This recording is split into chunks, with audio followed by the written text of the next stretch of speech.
تو ایک انداز سے میں اس کو خوش یعنی سمجھتا ہوں، اس کو ویلکم بھی کرتا ہوں کہ ہو سکتا ہے وکلاء کی ملاقات کے نتیجے میں کوئی عمران خان صاحب کے دل و دماغ میں روشنی پیدا ہو جائے اور وہ کسی فہم اور سوچ کے ساتھ ان کا تعلق جڑ جائے. تو میں سمجھتا ہوں یہ ان کے لیے تو ایک بہت امپورٹنٹ انٹروینشن ہوگی. ٹھیک. اب سب یہ فرمائے گا، آپ نے کہا کہ وکلاء میں درار ڈالنے کی کوشش ہے، تو کیا وکلاء کی تنظیموں میں اس طرح سے درار ڈالی جا سکتی ہے؟ کیا یہ وکلاء جو ہے بغیر اپنے سربراہان اپنے صدور کے جا کے اس طرح سے ملاقاتیں کر سکتے ہیں؟ نہیں دیکھیں، اخلاقی طور پر اور جو ہماری ٹریڈیشن ہے اس میں تو یہ بالکل باتیں ناقابل قبول سمجھی جاتی ہیں اور ایسی باتوں کو تحسین کی نگاہ سے نہیں دیکھا جاتا. لیکن میں سمجھتا ہوں کہ دیکھیں ایک آزاد فرد ہونے کے ناطے بہرحال ان کا یہ رائٹ تو میں اس کو ایبسولوٹلی ڈینائی نہیں کرتا کہ وہ اگر کسی کو ملنا چاہیں، لیکن ان کی ملاقات کے نتیجے میں ہمارے جو فیصلے ہیں جو ہماری کاؤنسلز کرتی ہیں، ہماری جو ریگولیٹری باڈیز کرتی ہیں، وہی ہمارا پرنسپل اسٹینڈ سمجھا جاتا ہے اور وہی امپلیمنٹ ہوتا ہے. اس لیے چند دوستوں کا وزیر اعظم صاحب کو مل لینا ہمارے کاز کو کوئی نقصان نہیں پہنچاتا، نہ اس بات میں اتنی کیپیسٹی ہے کہ یہ ہمارے ان فیصلوں کو متاثر کر سکے. ٹھیک ہے، آپ سب ساتھ ہی موجود رہیے گا. کامران صاحب یہ فرمائیے گا کہ جو وکلاء کو آفرز کی جا رہی ہیں، ابھی بھی وزیر اعظم عمران خان نے جو ملاقاتیں کی ہیں اور دیگر وفاقی وزراء بھی موجود تھے، ان آفرز سے کیا وکلاء کو ڈسٹریکٹ کرنے کی کوشش کی گئی ہے؟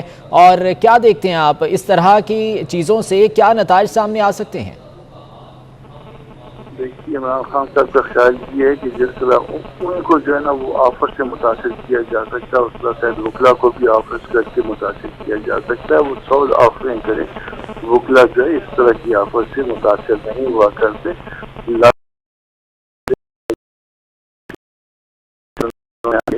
اس سے یقیناً کو یقین دلوا کے ان سے ملاقات کروائی ہوگی تو یہ جو ساتھی سے دوست ملے ہیں. مگر بہرحال جو ہے نا یہ سب لوگ ہم جو ہے یہ سارے ڈیسیجنس کے پابند ہے جو باڈیز کی ہوں گی، اور صدر سپریم کورٹ بار کے بغیر اور اسی طرح سے vice chairman Pakistan bar council کے بغیر اور ان باڈیز کی اجتماعی فیصلے کے بغیر کوئی فیصلہ جو ہے وہ فیصلہ نہیں دلاتا. بہت سارے دوست ایسے ہیں جو تحریک انصاف سے تعلق رکھتے ہیں، وہ جائیں ملتے رہیں، مگر ان کے ملنے سے اس ملنے کے حق کو تو ہم ان کو نہیں روک سکتے.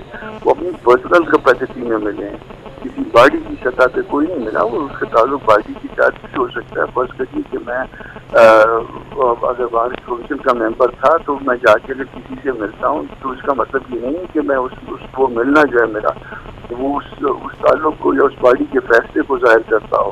ایسا کبھی نہیں ہوا کرتا. باڈی کا فیصلہ جو ہے آفٹر ڈیلیبریشن ہوتا ہے، اس میں میٹنگ کنوین ہوتی ہے، میٹنگ کنوین ہونے کے بعد جو ہے باقاعدہ ڈسکشن ہوتی ہے، پلس لی جاتی ہے وکلاء کی اور اس کے بعد فیصلے کیے جاتے ہیں. 5-7 دوست اگر اپنی مرضی سے جا کے کسی سے ملنا چاہتے ہیں تو دفعہ جا کے ملے، مگر ان کے ملنے سے جو ہے نا اس کا مطلب یہ ہرگز نہیں ہے کہ وکلاء جو ہے نا اس طرح سے ان کے پیچھے چلنے جا رہے ہیں یا وکلاء کا وہ فیصلہ ہے کہ وہ عمران خان صاحب کے پیچھے چلنے جا رہے ہیں. اس بات کو بالکل ہم ایکسیپٹ نہیں کرتے. اور وہ اگر اس پیسوں کے زور پہ، مفادات کے زور پہ اگر وکلاء کو تقسیم کرنے کی کوشش کر رہے ہیں تو اس میں ان کو سخت ناکامی ہوگی. ٹھیک. عابد ثاقب صاحب یہ فرمائے گا کہ ابھی اگر وزیر اعظم صاحب نے ملاقات کی ہے تو ڈیفینیٹلی مزید بھی ان کے رابطے ہوں گے اور اس سلسلے میں مزید بھی ان کی کوئی حکمت عملی ہوگی. تو پاکستان بار کونسل کی جانب سے یا سپریم کورٹ بار کی جانب سے اس سلسلے میں اب کیا لاہ عمل اپنایا جائے گا؟ یار دیکھیے، پہلی بات تو یہ کہ وزیر اعظم صاحب کی کوئی حکمت عملی ہو ہی نہیں سکتی، تو ہم اس کے رد عمل میں کیا نقطہ نظر بنائیں گے؟ یہ نہ کوئی ایسا واقعہ ہے جس کے اوپر کوئی میں سمجھتا ہوں کہ یہ کوئی قابل غور بات ہوئی ہے. اگر چند دوستوں نے جو ان کی پارٹی سے متعلق تھے یا پی ٹی آئی کے آلریڈی ممبر تھے تو ان کا وزیر اعظم سے ملنا مطلب میں کہتا ہوں کہ جیسے نان ایشو، اس پہ گفتگو بنتی نہیں ہے. آپ کا میرا خیال ہے کافی ہو گیا. ٹھیک. عابد صاحب، وزیر اعظم صاحب یہ کہہ رہے ہیں کہ وکلاء تنظیمیں قانونی اصلاحات کے ایجنڈے میں حکومت کا ساتھ دیں، تو کیا اس بارے میں کوئی غور ہو سکتا ہے؟ اگر کوئی سنجیدہ قانونی اصلاحات کی کوئی کوشش ہو اور کوئی شخص کرے، کوئی ادارہ کرے اسٹیٹ سے یا سوسائٹی سے، تو پاکستان بار کونسل ہمیشہ ایسے انیشیٹو کے ساتھ رہی ہیں اور اس پہ ہم کولیبریٹ بھی کر سکتے ہیں، کنٹریبیوٹ بھی کر سکتے ہیں. لیکن یہ کوشش کسی کسی پراپر انڈرسٹینڈنگ کی بنیاد پر اور ایک سنجیدہ کوشش ہونی چاہیے. ایسی صورتحال میں ہاف بیکڈ آئیڈیاز ایسی گورنمنٹ کو جو صرف ان کے رجیم کو سوٹ کرتے ہوں ان کو قانونی اصلاحات کا نام دے کر ہم ان کے کسی ایکٹیویٹی کا حصہ نہیں بن سکتے. اب اسحاقی صاحب یہ بتائے گا کہ ججز سکروری کے معاملے میں جو وکلاء ساتھ دے رہے ہیں ان کے لیے اتنی زیادہ اگر آفرز کی جا رہی ہیں یا ان کے لیے اگر خزانے کے منہ کھولے جا رہے ہیں تو اس کے پیچھے کیا وجہ ہو سکتی ہے؟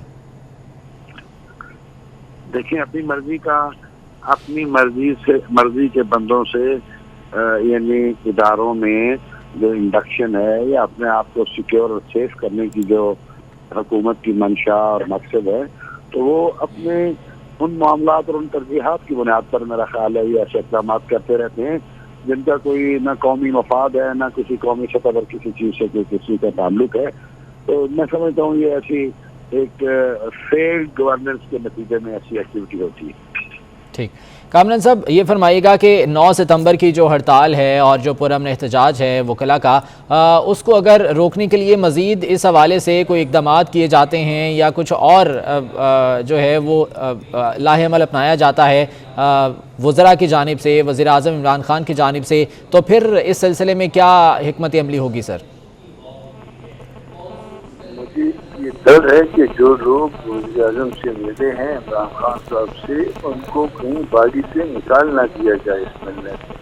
اگر وہ باڈیز کا نام جو ہے نا وہ استعمال کریں تو اس بات سے کہ کوئی جا کے ان سے ذاتی حیثیت نہ ملے ہمیں کبھی کوئی اعتراض نہیں ہوتا. ان کی پارٹی کے لوگ اگر ان سے ملتے ہیں یا ان کے اپنے جو ان کے چاہنے والے ان سے ملتے ہیں تو وہ ان کی اپنی مرضی ہے. اگر باڈیز کے فیصلے جو ہے وہ کسی اور طرح سے ہوا کرتے ہیں اور باڈیز جو ہے وہ کی پلس لے کے فیصلے کیا کرتی ہے. اگر کچھ اور لوگوں نے ذاتی حیثیت میں ملنا ہوگا 100 دفعہ ملیں. مگر باڈی کا فیصلہ وکلا کا وہ ہوگا جو وہ سارے مل کے کریں گے اور باڈی اس کو ریپرزینٹ کرے گی اور وہ کنوے کرے گی آفیشلی. یہ کسی کی مرضی ہے کوئی آیا کوئی گیا. ان کو عمران خان صاحب کو اچانک جو ہے نا شاید اوور ڈوز ہو جاتے ہیں بعض اوقات کی پتہ چلا کہ جی یہ وکلا میں سے جو ہے نا 5-7 لوگ جو ہے نا وہ آ جائیں گے تو انہوں نے وہ بلوا دیا یا ان کے پاس وہ چلے گئے. مگر اس کا مطلب یہ ہرگز نہیں ہے کہ سپریم کورٹ بار کی باڈی ملی ہے. باڈی جو ہے وہ پریزیڈنٹ کے ساتھ مکمل ہوتی ہے. پریزیڈنٹ ہوتا ہے اور اس کے ساتھ اور باڈی جو ہے نا وہ ان لوگوں پہ مشتمل نہیں ہوا. جس دن باڈی آفیشلی ڈیسائڈ کرے گی میں ملا تھا جو نواز شریف صاحب تھے نا وہ پرائم منسٹر سے میں ملا تھا باڈی جائے گی ساتھ ہی کیا تھا اور ہم ایک ڈیسیجن کے نتیجے میں جائے گی. مجھ سے پہلے والے اور مجھ سے بعد والے کے الیکٹڈ لوگوں سے ملتے رہے ہیں اور وہ فیصلے کے نتیجے میں ملتے رہے ہیں. مگر اس طرح سے نہیں ہے کہ تقسیم کے نتیجے میں جو ہے نا وہ جا کے چند لوگ چلے گئے اور یہ امپریشن ہم جو ہے نا وہ آ گئے ان کی دیکھیں اور اس میں جو ہے نا وہ بالکل واضح طور پہ نظر آئے. اس طرح کی ملاقات کو وہ پارٹی کی ملاقات قطعاً کنسیڈر نہیں کیا جاتا. ٹھیک.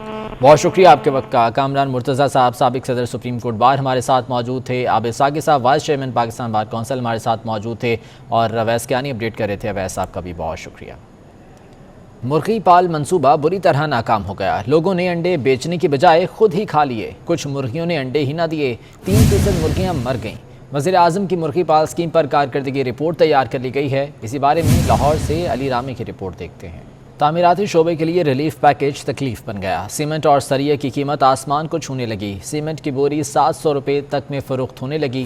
1,12,000 میں ملنے والا سریا 1,85,000 روپے ٹن میں بکنے لگا. لاگت بڑھنے پر بلڈرز بھی پریشان ہو گئے. وزیر اعظم عمران خان کا بلین ٹری سونامی منصوبہ شدید مشکلات کا شکار ہو گیا. خیبر پختونخوا میں منصوبے پر کام بند ہو چکا. اہلکار ہڑتال پر چلے گئے. 16 ستمبر سے پشاور اسمبلی چوک پر دھرنے کا اعلان بھی کر دیا. جمعیت علماء اسلام کے سربراہ مولانا فضل الرحمان کا کہنا ہے کہ پی ڈی ایم کے سربراہی اجلاس میں فیصلہ کیا گیا ہے کہ 13 ستمبر کو صحافیوں کے ساتھ پارلیمنٹ ہاؤس میں احتجاج کریں گے. جمعیت علماء اسلام کے سربراہ مولانا فضل الرحمان سے پریس فریڈم ایکشن کمیٹی نے ملاقات کی. مولانا فضل الرحمان نے یقین دہانی کروائی کہ صحافیوں کے حقوق کی آواز ہر جگہ بلند کی جائے گی. انہوں نے کہا کہ نیشنل پریس کلب میں بھی جلد ہی پی ڈی ایم صحافیوں کے حق میں سیمینار کرے گی. گلوکارہ نازیہ حسن کے شوہر مرزا اشتیاق بیگ نے زہیب حسن کے خلاف 1 ارب روپے ہرجانے کا دعویٰ دائر کر دیا. کہتے ہیں زہیب حسن نے جھوٹے اور بے بنیاد الزامات لگائے جس کا مقصد ساکھ کو نقصان پہنچانا ہے. کراچی سے بلال احمد کی رپورٹ دیکھیے.